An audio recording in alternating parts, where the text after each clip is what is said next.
Faith Meets Temptation, a story of struggle and victory. I still remember that Easter weekend when my boyfriend and I invited our friend, who was going through a tough time with his divorce, to join us for some tubing.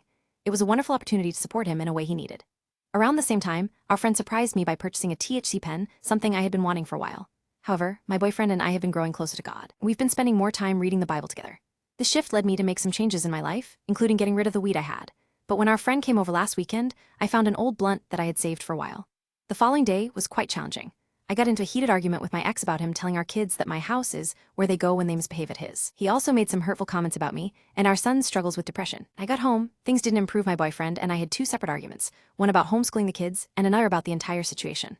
I have to admit that in that moment, all I could think about was using that blunt as a way to escape my emotions. Instead of giving in, I focused on deep cleaning our home and praying for peace and forgiveness. I even called my boyfriend for support because I didn't want to be alone with my thoughts. Immediately knew what was going on and told me not to give in to my desires. He suggested we throw the blunt away together when he got home, which we did. It wasn't easy, I had been looking forward to it, but after he left, he called me to say how proud of me he was. That's when I brought up our friend planning to bring over the THC pen as a gift. My boyfriend told me I should ask him not to bring it, but I didn't feel comfortable doing that. I suggested we get rid of it later, just like we did with the blunt. At this point, he got upset and reminded me how God has been taking care of us and working in our lives. He felt like I was being unfaithful to him by even considering using a substance that could tempt me away from my faith. His words stung, and for a moment, I doubted myself. Maybe I wasn't cut out for this walk with God. But then I realized it was the enemy trying to make me feel unworthy of God's love.